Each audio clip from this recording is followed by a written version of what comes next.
മഹാലക്ഷ്മി സീരിയലിന്റെ ലേറ്റസ്റ്റ് പ്രൊമോയിലേക്ക് എല്ലാവർക്കും സ്വാഗതം. മേഘനാഥന്റെ അമ്മ മേഘനാഥനോട് ചോദിക്കണേ, എടാ എന്തിനാടാ ഇത്ര മോശമായ പ്രവൃത്തികൾ അവളോട് ചെയ്തത്? നീ അവളെ കൊണ്ടുവരണം എന്നുള്ളത് നിനക്കറിയില്ലേ? ഇനി അവളെ നിനക്ക് തരുമോ എന്ന് ഇങ്ങനെ ചോദിക്കണം കേട്ടോ. അവളെ എനിക്ക് തരുമേ, എന്തായാലും അവളെ എനിക്ക് തന്നെ തരും. മഞ്ജുവിനെ ഞാനല്ലാതെ വേറെ ആരും കല്യാണം കഴിക്കില്ല. പക്ഷേ അവളും അവനും ഇനി എന്തായാലും വേറെ കഴിക്കും. അതിൽ രണ്ടിലൊരാളെ ഉണ്ടാവുള്ളൂ. അതിന് വേണ്ട കാര്യങ്ങളൊക്കെ ഞാൻ ചെയ്യുന്നുണ്ട്. അതുകൊണ്ട് അമ്മ പേടിക്കണ്ട എന്ന് മേഘനാഥൻ പറയണം കേട്ടോ. അതേസമയം ഉണ്ണിയോട് ഉണ്ണി പറയണം, ഒരിക്കലും അവരെ വേർപിരിക്കാൻ കഴിയില്ല. കാരണം അങ്ങനെയാണ് നമ്മൾ പല വഴികളും നോക്കി, എന്നിട്ട് നടന്നിട്ടില്ലല്ലോ എന്നിങ്ങനെ കരുണയോട് പറയണം കേട്ടോ. കരുണയ്ക്ക് കേൾക്കുമ്പോൾ കരുണ പറയുന്നുണ്ട്, എന്തായാലും ശരി, രണ്ടിലൊരാൾ മതിയോട്, അല്ലാതെ അവളും അവനും കൂടി ഇവിടെ ജീവിക്കുമ്പോൾ എനിക്കിവിടെ ജീവിക്കാൻ പറ്റില്ല. തന്നെ കൊണ്ട് ഒന്നിനും കൊള്ളില്ല. അങ്ങനത്തെ ഒരുത്തൻ്റെ കൂടെ ജീവിക്കുന്നതിലും ഞാൻ ഇവിടുന്ന് പോകുന്നതാണ് എന്ന് കരുണ ഉണ്ണിയോട് ദേഷ്യപ്പെടുകയാണ്. വാമദേവൻ ദുർഗയോട് കാര്യങ്ങളെല്ലാം പറഞ്ഞ് ഒരു മരുന്നും കൊണ്ടുവന്ന് കൊടുക്കണം. അവന് ലക്ഷ്മി കൊടുക്കണം. ആ മരുന്നിൽ ഇത് നീ ചേർത്തണം, ഇത് ചേർത്തിട്ട് അവൻ ഒരിക്കലും എഴുന്നേൽക്കാൻ പറ്റില്ല, അതുപോലെ ആക്കണം എന്ന് പറഞ്ഞ് വാമദേവൻ ദുർഗയുടെ മരുന്നിനോട് പറയണം കേട്ടോ.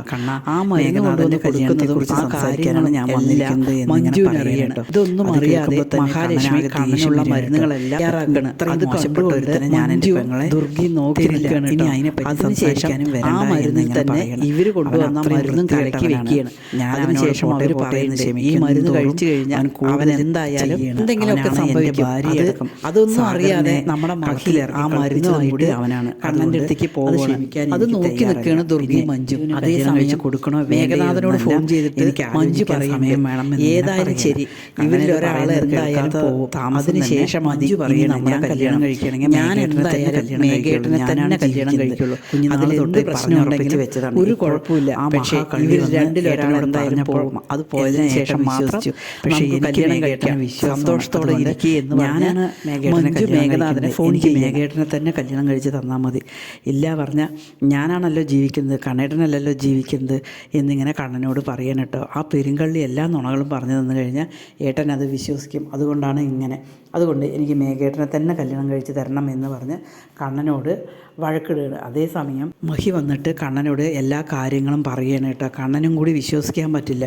ഡോക്ടർ പറഞ്ഞ കാര്യങ്ങളെല്ലാം ഇങ്ങനെയാണ് എന്ന് മഹി വന്ന് കണ്ണനോട് പറയണം കേട്ടോ. കണ്ണൻ അത് കേൾക്കുമ്പോഴേക്കും ആകെ ഞെട്ടിത്തെരിച്ച് പോവുകയാണ്. ഈ കുടുംബത്തിൽ തന്നെ ഇങ്ങനെ ചെയ്യുന്ന ആൾക്കാരുണ്ടല്ലോ എന്നിങ്ങനെ. എൻ്റെ ജീവിതം തകർക്കാൻ മാത്രമാണ് ഇവർക്ക് ലക്ഷ്യം, അല്ലാതെ എന്നോടൊരു തരി പോലും സ്നേഹമില്ല.